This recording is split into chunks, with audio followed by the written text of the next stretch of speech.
The message arrived on a Tuesday morning at exactly 9:47 a.m. Eastern Standard Time. It came through channels that Earth scientists had been monitoring for decades but never expected to actually receive anything through. The signal was clean, mathematical, and unmistakably artificial. Within 6 hours, every major government on Earth knew that humanity was no longer alone in the universe. The translation took 3 weeks. Teams of linguists, mathematicians, and computer scientists worked around the clock to decode what turned out to be a surprisingly straightforward invitation. The Galactic Trade Consortium, representing 12 different species across 17 star systems, formally invited Earth to participate in their next Commerce Summit. The meeting would take place on Kepler Prime, a neutral space station located exactly halfway between Earth and the consortium's central hub. "They want to talk business," President Harrison told his cabinet during an emergency meeting.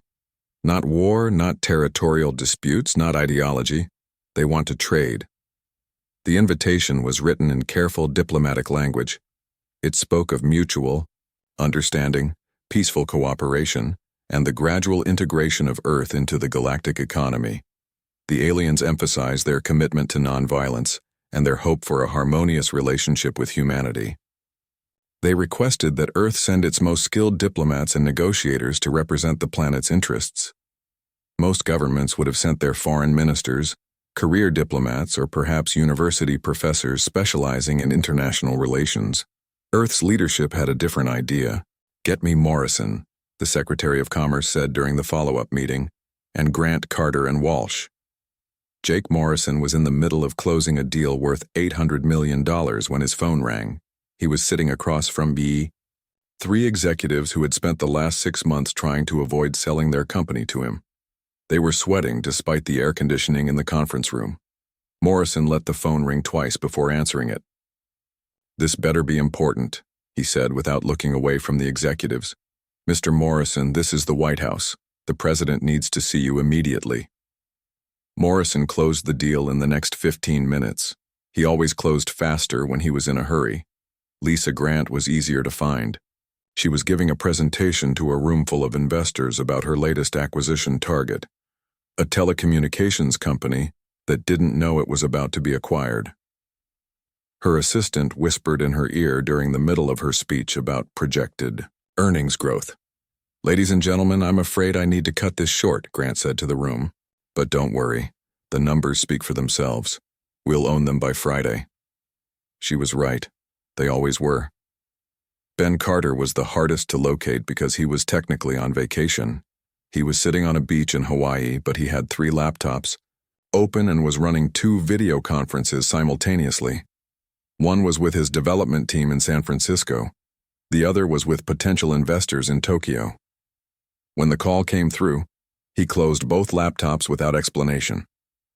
"Sorry guys, something bigger just came up," he told the beach chair next to him, which held his 4th laptop. Amanda Walsh was exactly where everyone expected her to be, in her office at 11 p.m., reviewing contracts. She had a reputation for finding loopholes that lawyers twice her age missed. When her secretary told her about the call from Washington, she was in the middle of restructuring a merger that would save her client $40 million in taxes. "Tell them I'll be there in 4 hours," she said without looking up from the paperwork. All 4 of them met in a secure conference room in the basement of the White House. They had never worked together before, but they knew each other by reputation. In their world, everyone knew everyone else who mattered. "What we're about to tell you is classified at the highest level," the president began. 3 weeks ago, we received our first communication from an alien civilization." Morrison raised an eyebrow. Grant leaned forward. Carter started calculating the market implications in his head. Walsh pulled out a notebook. "They want to talk business," the Secretary of Commerce continued. "They've invited us to join something called the Galactic Trade Consortium. It's apparently a group of alien species that work together on interstellar commerce." "What kind of commerce?" Grant asked. "Raw materials, manufactured goods, technology transfer, intellectual property licensing. Everything you'd expect, just on a scale we've never imagined." Carter was already seeing the possibilities. "How big are we talking?" 12 species, 17 star systems. economic activity that makes Earth's entire GDP look like pocket change. The president slid a folder across the table. We're not sending diplomats to this meeting, we're sending you 4. Morrison opened the folder and started reading. The invitation was polite, formal, and completely underestimated what it was asking for. These aliens had no idea what they were inviting to their little trade summit. When do we leave? Walsh asked. 2 weeks. The journey takes 5 days using their transportation technology. They're sending a ship to pick you up. Grant was already thinking 3 moves ahead.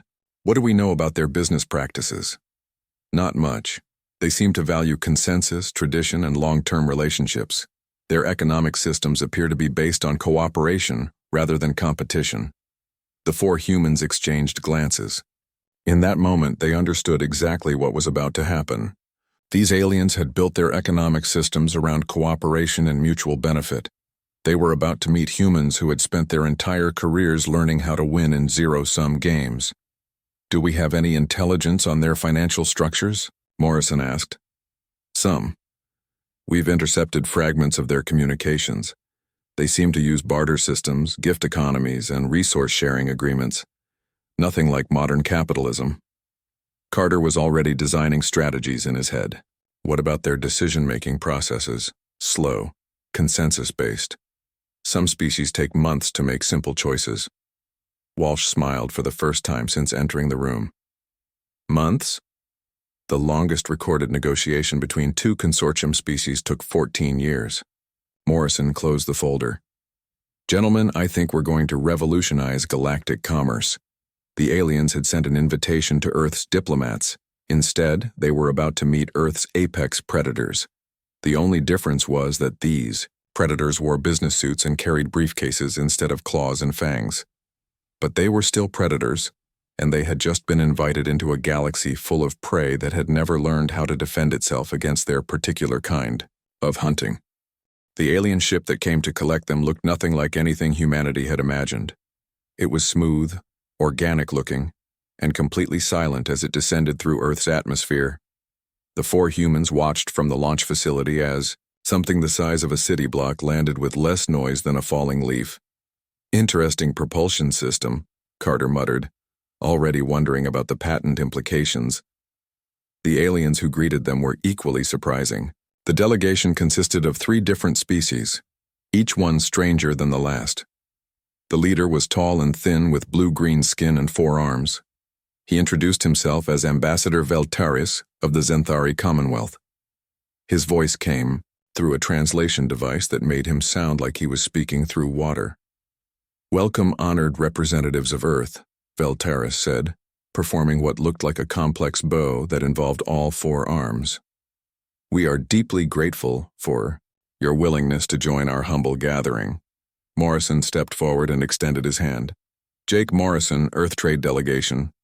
He didn't bow.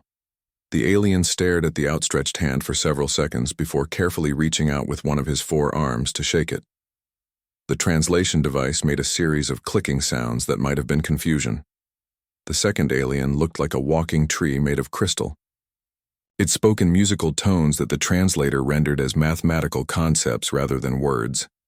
The third alien was roughly humanoid, but covered in what appeared to be living metal that shifted and flowed across its surface. The journey to Kepler Prime will take 5 of your days, Veltaris explained as they boarded the ship. We have prepared quarters that should be suitable for your species. Please, make yourselves comfortable. The interior of the ship was just as organic as the outside. The walls curved in impossible ways, and the lighting seemed to come from everywhere and nowhere at once. Their quarters were spacious but clearly designed for beings very different from humans. The furniture looked like it had grown rather than been built. Fascinating architecture, Grant said, running her hand along a wall that felt warm to the touch. What's the construction cost on something like this? Veltaris made another series of clicking sounds. Construction cost? I am afraid. I do not understand this concept. Walsh looked up from the tablet she was already using to take notes. How much did it cost to build this ship? Cost? The alien's 4 arms moved in what might have been confusion. This ship was grown by the Living Metal Collective. They do not require payment for their services. The four humans exchanged glances. Morrison was the first to speak. So they work for free? Free? Another concept I do not recognize. The Living Metal Collective provides ships because they enjoy the process of creation. In return, we provide them with rare minerals they find aesthetically pleasing. Carter was already calculating the implications. So your entire economy runs on what? People doing things because they want to? Of course, Veltara said, as if this was the most obvious thing in the universe. How else would one organize an economy? During the 5-day journey, the humans learned more about the Galactic Trade Consortium than the aliens probably intended to share. Veltaris was eager to explain their economic systems, apparently viewing the humans as curious children who needed to understand how civilized beings conducted business. The Zenthari operated on a gift economy, where status was determined by how much you gave away rather than how much you accumulated. The Corvin Hive made all decisions through a collective consciousness that could take months to reach agreement on simple issues. The Thex Empire based their entire economy on honor codes that prevented them from backing out of agreements even when those agreements became disadvantageous. The aquatic synth communicated through complex chemical signals and considered profit to be a form of pollution. The Living Metal Collective created things for the joy of creation and had no concept of intellectual property. The other species each had their own equally cooperative and inefficient systems. It sounds like paradise, Grant said during one of their private meetings in Morrison's quarters. Her tone suggested she thought it sounded like anything but paradise. It sounds like a target-rich environment, Morrison replied. Carter was busy sketching organizational charts on his tablet. Look at this decision-making structure. The Corvin Hive needs consensus from millions of individuals before they can agree to anything. We could lock them into negotiations for decades just by asking the right questions. Walsh had been studying the legal frameworks, and the Thex honor system means they can't back out of contracts once they've agreed to them, even if the terms become completely unfavorable. What about enforcement mechanisms? Grant asked. There aren't any, Walsh said. Their entire legal system is based on the assumption that everyone will honor their agreements because breaking your word is considered worse than death. Morrison leaned back in his chair, which had molded itself to his body when he sat down. Gentlemen, lady, I think we're about to become very wealthy. On the 4th day of the journey, Veltaris invited them to observe a sample negotiation between two consortium members. The Zenthari were arranging to trade rare crystals with the Corvin Hive in exchange for manufactured goods. The humans watched from the observation deck as the two species went through their respective rituals. The Zenthari began with a 3-hour ceremony involving the exchange of gifts, the sharing of family histories, and elaborate displays of trust and respect. The Corvin Hive responded with their own ritual, which involved thousands of individual voices harmonizing in complex patterns that represented different aspects of the proposed trade. Beautiful, is it not? Veltaris said. This is how civilized beings conduct business, with respect, with patience, with consideration for all parties involved. Below them, the negotiations were entering their 2nd day. The aliens were still in the preliminary stages of establishing mutual trust and respect. They hadn't even begun discussing actual terms yet. Morrison pulled out his phone and started timing the conversation. How long does this usually take? For a trade of this complexity? Perhaps 2 or 3 weeks. But the relationships built during these negotiations will last for centuries. Grant was watching the proceedings with the expression of a shark studying a school of fish, and everyone always honors these agreements? Of course, to break one's word would be unthinkable. Carter was already designing faster systems in his head. What if someone wanted to accelerate the process? Veltaris made a sound that the translator rendered as shock. Accelerate? But why would anyone wish to rush such an important process? The beauty is in the journey, not the destination. Walsh looked up from her notes. What happens if external circumstances change during a negotiation? Market fluctuations, resource scarcity, competitive pressures. Competitive pressures? Veltaris repeated the phrase like it was in a foreign language, which, the humans realized, it essentially was. The alien ship arrived at Kepler Prime on schedule. The space station was enormous, a sprawling structure that looked like it had been built by a dozen different species with completely different architectural philosophies, which, as it turned out, was exactly what had happened. As they prepared to disembark, Morrison gathered his team for one final briefing. Remember, we're not here to make friends, we're here to make deals. These people have built an economy based on trust, cooperation, and mutual benefit. They have no idea what they're about to face. Grant straightened her suit jacket. Time to show them how business is really done. The four humans walked off the ship and into the diplomatic reception area, where representatives from 12 alien species were waiting to greet them. The aliens had prepared welcoming ceremonies, gift exchanges, and elaborate introductions. The humans had prepared something else entirely. The welcome ceremony was supposed to last 6 hours. Morrison ended it in 20 minutes. While the 12 alien species were still going through their traditional greetings, Morrison walked directly to the central podium and cleared his throat. The universal translator picked up the sound and broadcast it throughout the reception hall. Every alien in the room stopped talking and turned to look at him. "Thank you for the warm welcome," Morrison said. "We appreciate the hospitality. Now, let's talk business." The silence that followed was so complete that the station's air recycling systems seemed loud. Veltaris made rapid clicking sounds that the translator couldn't process. A Corvin Hive representative began harmonizing in what sounded like distress. The crystalline tree being's musical tones shifted to a minor key. "Perhaps," said a new voice, "we should complete the traditional ceremonies first." The speaker was from the Thex Empire, a species that looked like armored bears standing upright. Their representative wore elaborate ceremonial robes and carried what appeared to be a ceremonial weapon. "Honor demands proper introductions." "I'm Jake Morrison," Morrison replied. "This is Lisa Grant, Ben Carter, and Amanda Walsh. We represent Earth's commercial interests." "There, we're introduced. What are we trading?" The Thex representative's armor made grinding sounds that might have been either confusion or anger. The translator was having trouble with emotional context across so many different species. Grant stepped forward. "We understand you have a consortium-wide trade agreement template. Could we see the current terms?" "The current terms?" This came from one of the aquatic synth, whose words were accompanied by small clouds of colored vapor. "But the terms are not current. They are eternal. They have been the same for 3,000 years. Carter pulled out his tablet. 3,000 years? Without any updates? No efficiency improvements? No optimization based on changing market conditions? The vapor cloud around the aquatic synth turned a deep purple color. "Market conditions do not change. The consortium provides stability." Walsh was already reviewing documents on her own device. "I'm looking at your standard trade agreement template.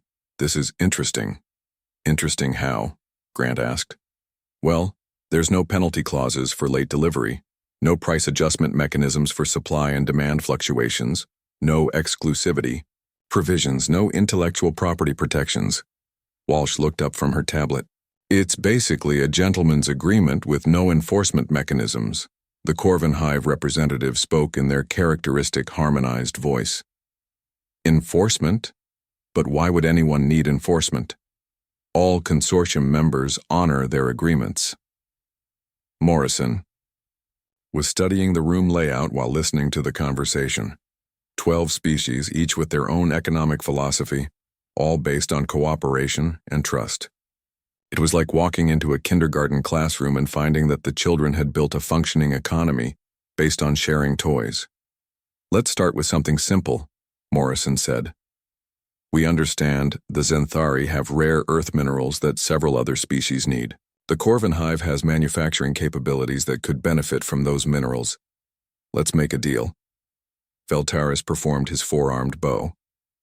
"Indeed, we have been in preliminary discussions with the Corvin Hive for several months. We hope to reach an agreement within the next year." "A year?" Carter looked up from his tablet. "For a mineral for goods exchange? What's the complexity?" "Complexity? The Corvin Hive representative harmonized in confused tones. There is no complexity. We must simply ensure that all voices are heard, all concerns addressed, all relationships properly honored. Grant moved, closer to the Zenthari delegation. What exactly do you need from them? We require manufactured components for our deep space exploration vessels. The Corvin Hive produces the finest precision instruments in the galaxy. And what do they need? From you? Rare crystalline matrices that enhance their manufacturing processes. Morrison looked between the two delegations. So you both have something the other wants. Standard supply and demand. What's taking so long? The Thex Empire representative stepped forward. Honor demands that we establish the proper relationships first. Trust must be built. Respect must be demonstrated. Only then can trade begin. Walsh was scribbling notes rapidly. What kind of quantities are we talking about? Veltaris consulted what looked like a living scroll that writhed in his hands. We can provide approximately 50 tons of crystalline matrix per year. The Corvin Hive representative harmonized a response. We can manufacture 10,000 precision instruments annually. Carter was already running calculations. Current market rates for rare crystalline matrices are approximately 2 million credits per ton on the open galactic market. Precision instruments retail for about 5,000 credits each. He looked up. You're talking about 100 million credit annual exchange. The aliens stared at him. Several made sounds that the translator couldn't process. Credits? Veltaris asked. What are credits? Currency, Grant explained. Medium of exchange. How do you currently value these trades? Value? The aquatic. Synth's vapor cloud shifted to a confused yellow. We do not assign values, we simply exchange what is needed. Morrison was beginning to understand the scope of what they were dealing with. You don't use money. The concept is foreign to us, the Thex representative said. We trade based on need, honor, and mutual benefit. Carter leaned over to Walsh. They're running a multi-billion credit economy without any concept of monetary value. Walsh nodded. It's like they're trading baseball cards. No idea what anything is actually worth. Morrison clapped his hands together. All right, let's make this simple. Zenthari, you need manufacturing. Corvin Hive, you need materials. Here's what we're going to do. He walked to the center of the room. Every alien representative watched him with what appeared to be fascination mixed with concern. The Zenthari will provide 60 tons of crystalline matrix to the Corvin Hive annually.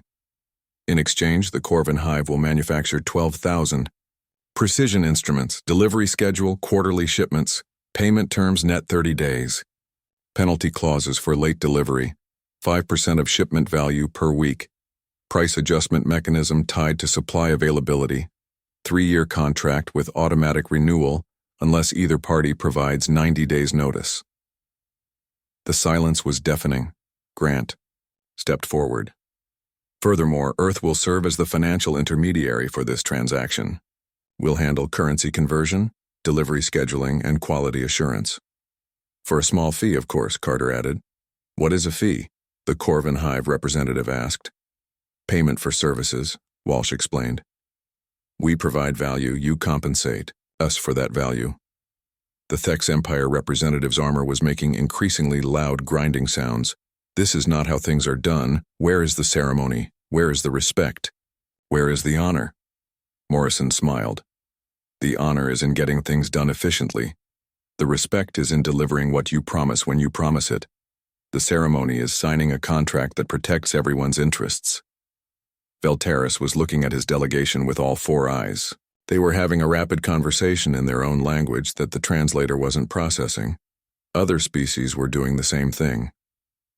Perhaps, Veltaris finally said, we should adjourn for today. This is much to consider. Actually, Grant said, this is just the beginning. We have proposals for optimization improvements across all your current trade relationships. Carter held up his tablet. I've identified 17 inefficiencies in your current logistics networks. We can reduce your overall transportation costs by approximately 40%. Walsh waved her own device. And I've drafted standardized contract templates that will reduce your negotiation time from months to hours. Morrison looked around the room at 12 different species that had just realized they weren't dealing with diplomats. They were dealing with something their civilized, cooperative galaxy had never encountered before. They were dealing with humans who had learned to hunt using spreadsheets and contracts instead of teeth and claws.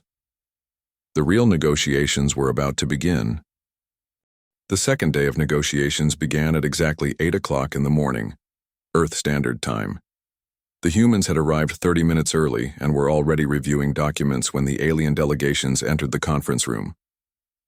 Morrison had reorganized the seating arrangements overnight, placing the Earth delegation at the head of the table instead of in the circle formation the aliens preferred. "Good morning," Grant said without looking up from her tablet. "We've reviewed all the existing trade agreements in the consortium database last night. We have some concerns." The Xanthari delegation performed their traditional morning greeting ceremony, which involved complex arm movements and harmonic chanting. The humans continued working through it. "Concerns?" Veltaris asked when the ceremony concluded. "What manner of concerns?" Carter projected a holographic display from his device. "Your current trade volumes are approximately 30% below optimal efficiency. You're moving goods through 17 different intermediary stations when direct routes would cut transportation time by half." The Corvin Hive representative harmonized in what sounded like confusion. "But the intermediary stations provide essential relationship-building opportunities. Commerce is not merely about moving goods from place to place." "Actually," Walsh said, "it is exactly about moving goods from place to place. Everything else is just ceremony that costs time and money." The aquatic synth delegate released a cloud of orange vapor.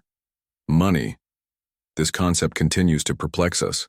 Why do you reduce all interactions to numerical abstractions?" Morrison stood and walked to the holographic display. "Because numerical abstractions allow us to optimize outcomes. Watch this." He manipulated the display, showing trade routes lighting up in different colors. Red routes are your current paths. Green routes are optimized alternatives. The green routes move the same volume of goods in half the time using 60% less fuel. The Thex Empire representative's armor clanked as he shifted position. "Efficiency is not the highest virtue. Honor, tradition, and proper relationships matter more than speed." "Do they?" Grant asked. "Let's examine that assumption." She activated her own display. "Currently, the average consortium trade agreement takes 14 months to negotiate and execute. During that time, market conditions change, supply needs fluctuate, and opportunities are lost.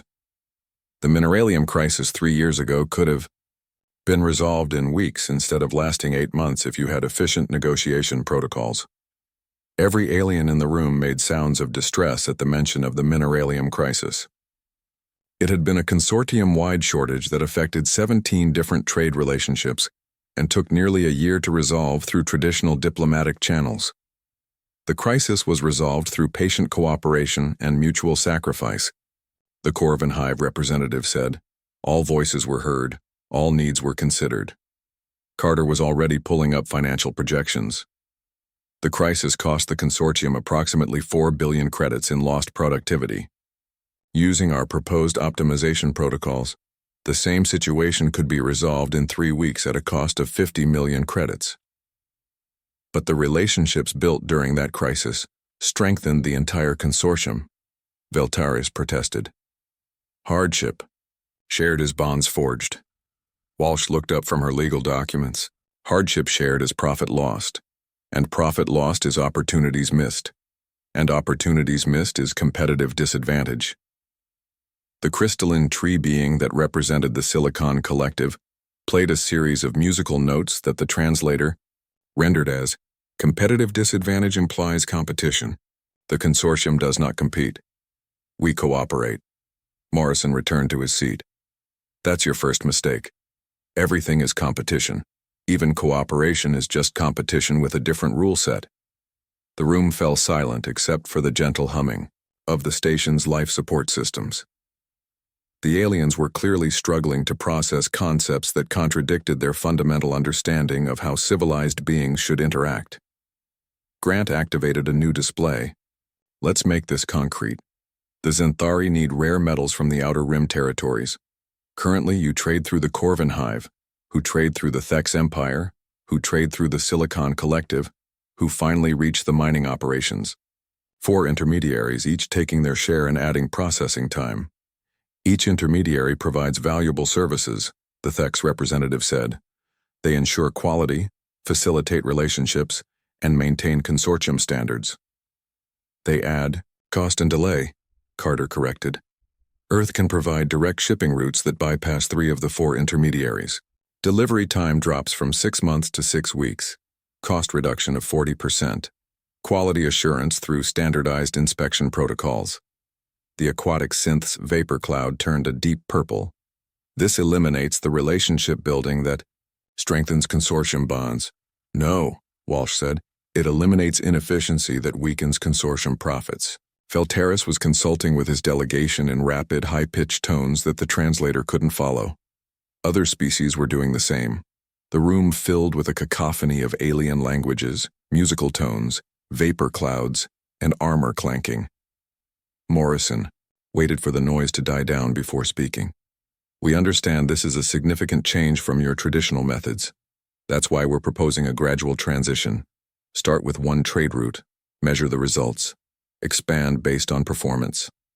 And if we choose not to adopt these optimizations, the Thex representative asked. Grant smiled. That's entirely your choice. But Earth will be implementing these protocols with whichever consortium members choose to work with us. Market. Forces will determine which approach is more effective. The aliens made more distressed sounds. The concept of market forces competing within their cooperative system was clearly disturbing to them. Carter was setting up another projection. Let's look at some specific examples. The Corvin Hive currently produces precision instruments at a rate of 10,000 units per year. Using Earth manufacturing consultation, we can increase that to 30,000 units per year with the same resource input. 30,000? The Corvin Hive harmonized in what might have been excitement or alarm. But what would we do with 30,000 instruments? Current demand is only 12,000 annually. Create new demand, Morrison said. Expand markets. Develop new applications. Find customers outside the consortium. Customers outside the consortium? Feltaris made rapid clicking sounds. But the consortium is all civilized space. There is nothing beyond us except primitives and barbarians. Walsh looked up from her tablet. Actually, our preliminary scans indicate at least 47 spacefaring civilizations within range that aren't part of your consortium. Potential customers. The silence that followed was so complete that individual aliens could be heard breathing, humming, or whatever respiratory process their species used. 47 civilizations, the Silicon Collective played in crystalline tones. We were not aware of other spacefaring species. Carter was already running calculations. Most of them are smaller than consortium members, but several show signs of rapid technological development, prime targets for expansion of consortium trade networks. Or, Grant added, prime targets for Earth to establish direct trade relationships with, bypassing the consortium entirely. The implications of that statement sent another wave of distressed sounds through the room.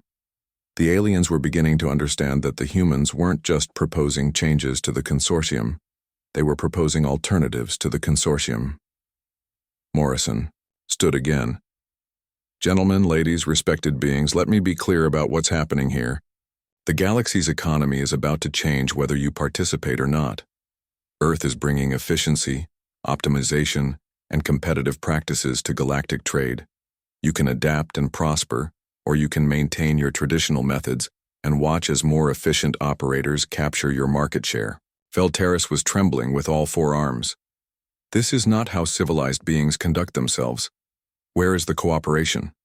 Where is the mutual benefit? Where is the harmony? The harmony, Morrison replied, is in the sound of profit margins growing. The mutual benefit is in reduced costs and increased productivity. The cooperation is in working together to build something better than what existed before.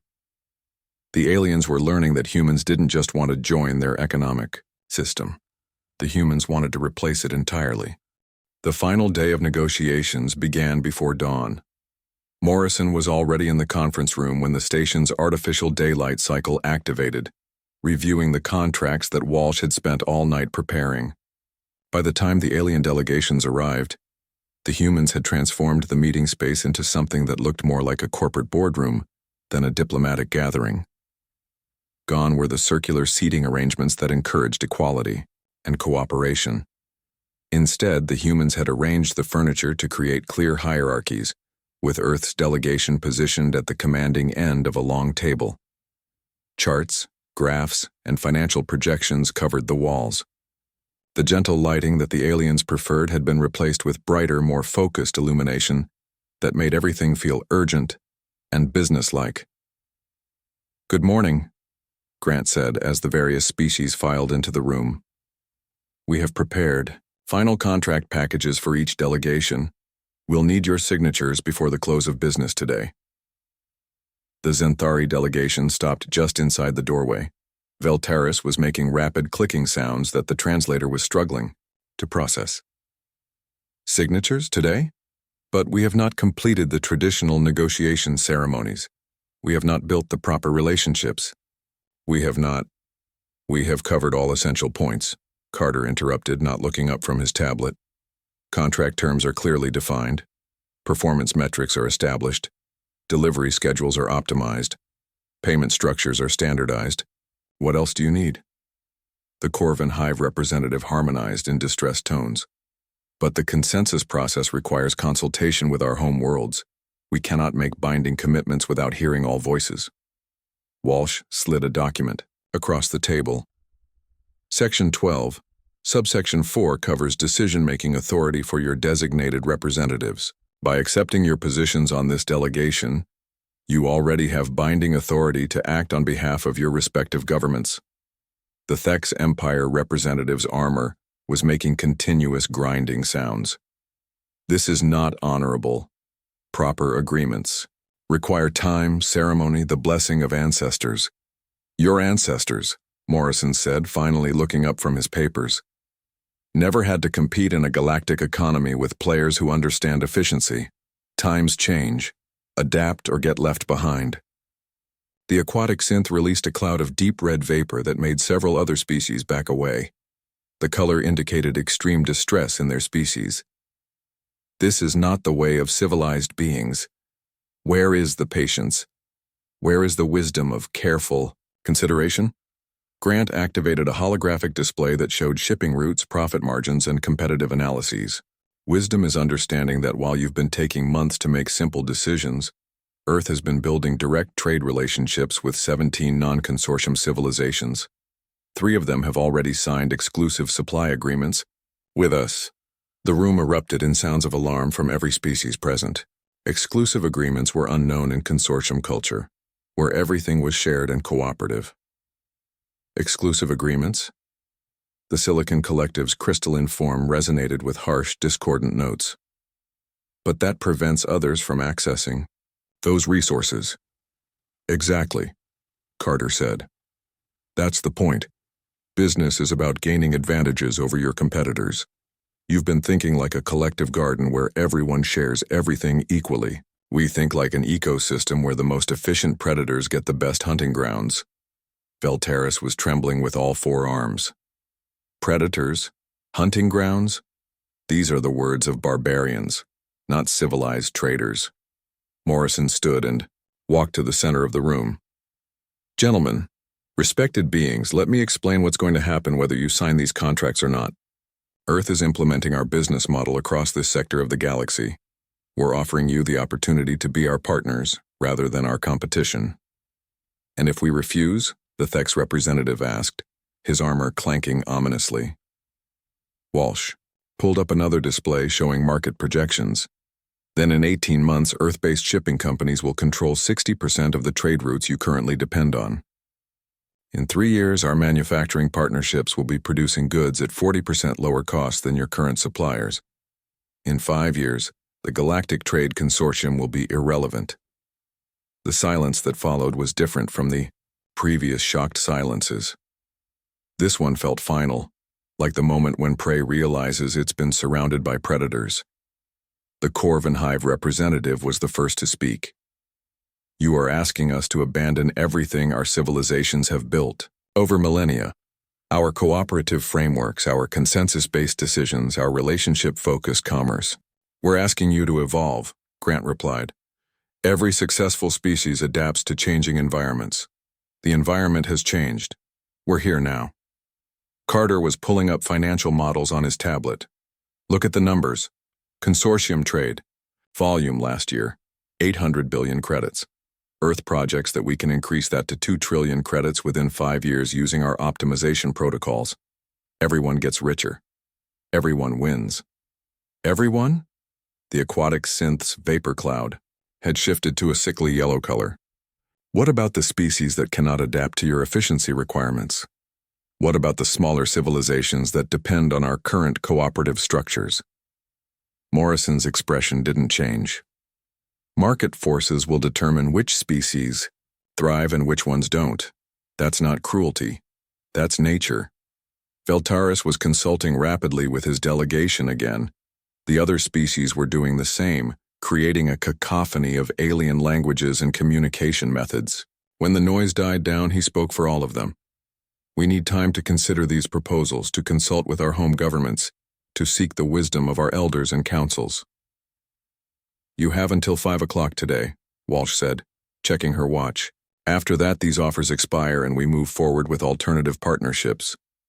The aliens made sounds of distress at the deadline, but Morrison was already moving toward the door. Take all the time you need, but remember, while you're consulting and deliberating, we're signing contracts with your neighbors. The human delegation left the conference room, leaving behind 12 species that were finally beginning to understand what had happened to them. They had invited Earth to join their peaceful, cooperative trade consortium. Instead, they had introduced apex predators into an ecosystem that had never learned how to defend itself against their particular type of hunting. 6 hours later, 11 of the 12 species had signed the contracts. The Thex Empire held out until the very last minute, their honor-based culture making it difficult to accept terms that felt like surrender. But when faced with the choice between adaptation and irrelevance, even honor had its limits. Morrison reviewed the signed documents while the transport ship prepared for departure back to Earth. Excellent work, everyone. Phase 1 is complete. Grant was already planning Phase 2. I've identified 43 other spacefaring civilizations within range. Most of them have resource profiles that complement our new consortium partnerships. Carter was designing expansion strategies. We should be able to establish Earth as the central hub of galactic commerce within 2 years, 3 at the outside. Walsh was calculating profit margins. Conservative estimates show returns of 4,000% on our initial investment by the end of year 1. As their ship departed Kepler Prime, Morrison looked back at the space station where representatives of 12 ancient civilizations were probably still trying to understand what had just happened to them. They had asked for diplomats to help them integrate Earth into their peaceful economic system. Instead, Earth had sent them something much more dangerous. Business people who understood that in any economy, there were only 2 types of participants.